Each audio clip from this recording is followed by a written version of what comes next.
Yes, I remember it vividly. Our boat sunk, but not completely. It was partially sunk. It was partially sunk because as soon as we noticed that we were capsizing, we were listing too far to the starboard side or port side. We reached the point of no return. So the the skipper, the boat owner, the captain of the boat, made a wise decision to move as close to the beach as possible before we finally were submerged. And we made it. We traveled. We covered some ground. We got real close, shallow in the shallows, to where when we did start to roll over, we just kind of rested right there on the side. We leaned about 180 degrees, and we had to sit on top of the port side outer hull, putting on our survival suits. And we tried to. There were people all around us with fishing with their nets. They were fishing at night, or we all were. And we tried to whistle for them to help us, but they couldn't hear us evidently. But fortunately, the skipper had called a mayday and called the Coast Guard and called one of his buddies, one of the tenders, or not tenders, but another fishing boat. And they ended up coming before the Coast Guard did, so it backed up and we jumped into the boat, which was full of fish, and got all stinky and slimy. And we got inside the wheelhouse to get warm, and because we were kind of cold and wet. But yeah, it was an experience. Fortunately, we had our survival suits on, just in case it would have been worse than what it was. But what happened is I wasn't really keen on the boat's design. It wasn't really seaworthy. It had a really low siding on it called what do they call those? The gunwales. But bulkheads. It's only like not even a foot high. So it was like how if you look at the deck of a purse seiner, how low the rails are. It's like up to your ankles. You can fall off really easily, but you can also take on water. And the purse seiner is so top heavy, it teeters back and forth because the wheelhouse is like way up there. And I didn't really like being on those either, unless you're in calm waters.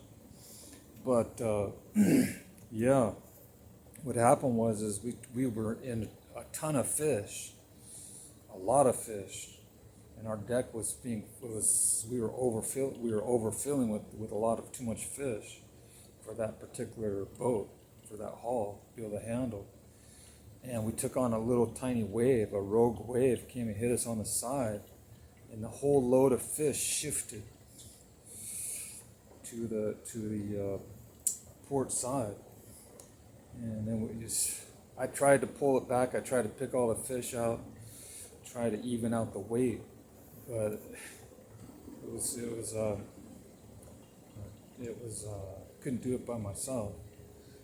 But fortunately, someone remembered to go inside and find the survival suits, and throw them out on deck so we could put them on. I was so thankful about that somebody remembered it. I was just trying to keep the boat afloat, trying to shift the weight to the starboard side.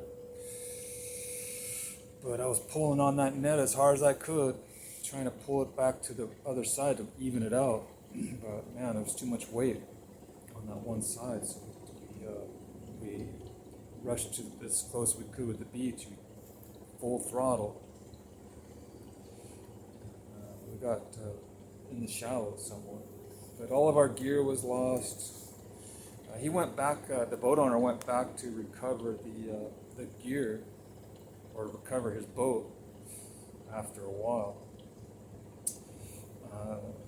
He sent a salvage company he hired a salvage crew, and they picked up his boat, brought it back to the boat yard, who knows what happened to it after that. I never heard what he did, if he restored it, refurbished it, or just junked it, wrote it off on his insurance policy as a heap of trash. I don't know.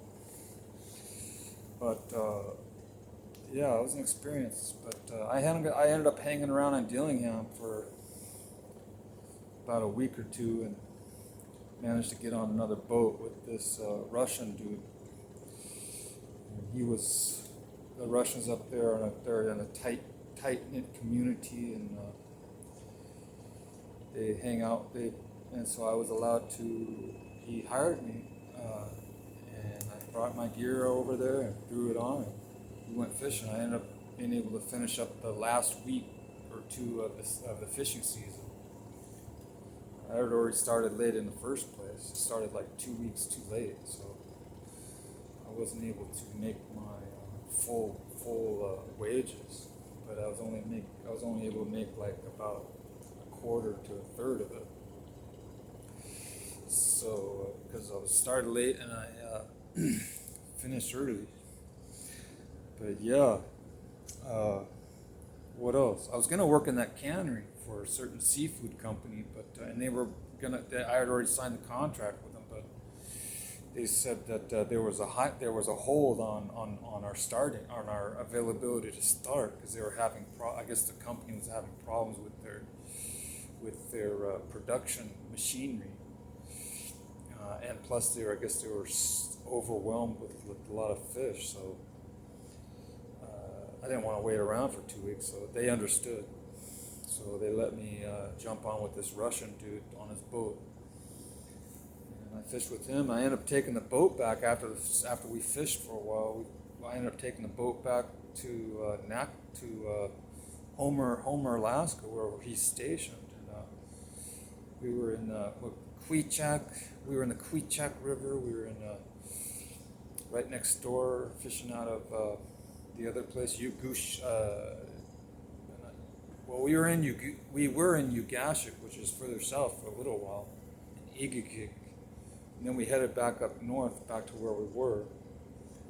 And then towards the end of the season, or when we finally decided to call it good, we headed up the Queechak River, which I'd never done before. And we went through Lake Iliamna, and then we were hauled out, put back into this other side, Cook Inlet side, and then we were able to travel across Cook Inlet back to Homer, Alaska, which was really cool. Saw a big bear. It didn't show up on my camera though, but I saw a little tiny spot up on the hill. But I stayed in the boat because I didn't want to be mauled. So yeah, I tried to get a picture of it with my cheap phone I had. But it was cool. It was beautiful. I really enjoyed it.